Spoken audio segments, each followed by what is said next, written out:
Friends, dosa એક એવી વસ્તુ છે જે ભાગ્યે જ કોઈ એવું હશે જેને ન ભાવતા હોય. જ્યારે ઢોસા બનવાની પ્રોસેસ તમારી નજર સામે જુઓ ત્યારે તમને ખાવાની વધારે ઈચ્છા થઈ જાય. પણ એની મેઇન પ્રોસેસ તો એનું ખીરું બનાવવાની જ છે. જો ખીરું પરફેક્ટ બને તો ઢોસા પરફેક્ટ બનવાના જ છે, એમાં કોઈ ડાઉટ નહીં. તો આજે આપણે પરફેક્ટ માપ અને પરફેક્ટ ટેકનિક સાથે ઢોસાનું ખીરું જોઈશું. ચાલો શરૂ કરીએ. અહીંયા 3 વાટકી પરિમલ રાઈસ લીધા છે, ખીચડીના રાઈસ. તમે બાસમતી રાઈસ સિવાય ઘરમાં કોઈ પણ રાઈસ હોય લઈ શકો છો. પાણી એડ કરી સારી રીતે ચોખાને ધોઈ એક્સ્ટ્રા પાણી કાઢી નાખવાનું છે.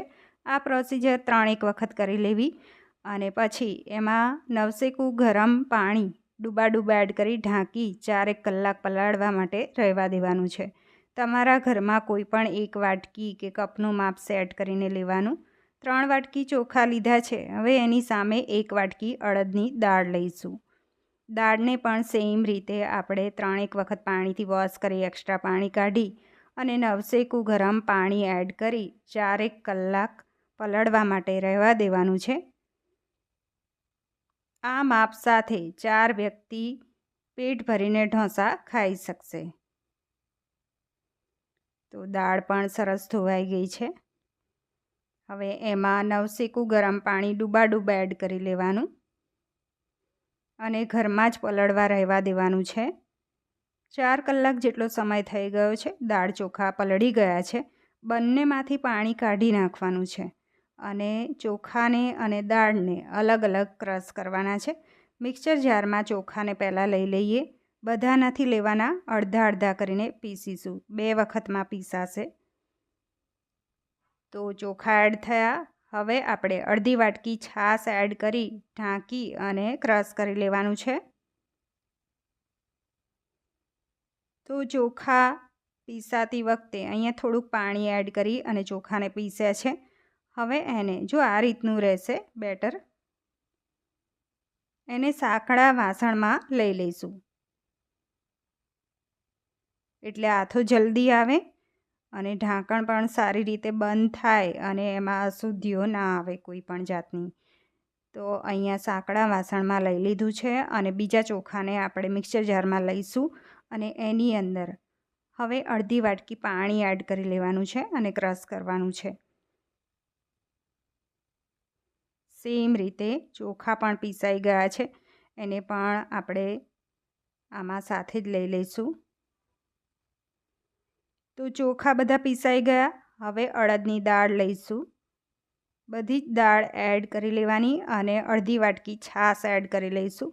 છાશ અહીંયા નહીં ખાટી નહીં મોળી એ રીતની લીધી છે, કારણ કે આથો આવતો હોય ત્યારે વધારે બેટર ખાટું ના થઈ જાય એટલે આપણે મીડિયમ છાશ લેવાની.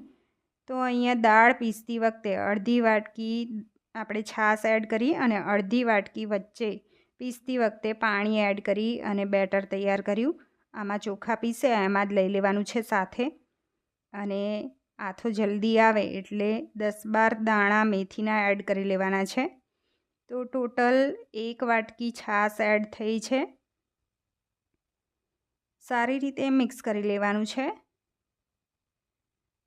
તો દાળ ચોખાનું બેટર તૈયાર થઈ ગયું છે. હવે ઢાંકી અને 7-8 કલાક તડકામાં રહેવા દઈશું.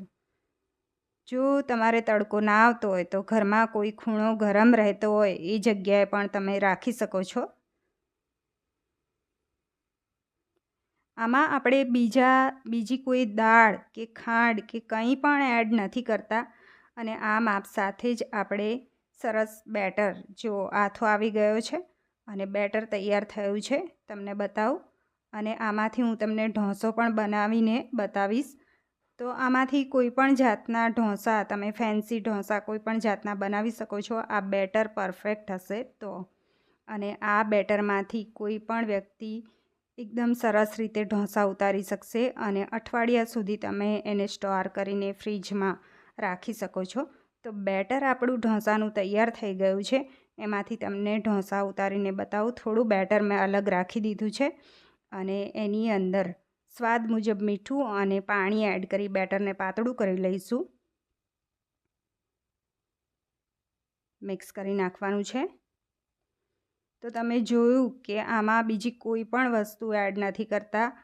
ખાલી 3 વાટકી ચોખા, 1 વાટકી અડદની દાળનું માપ રાખ્યું છે અને છાશ એડ કરી અને બેટર તૈયાર કર્યું છે.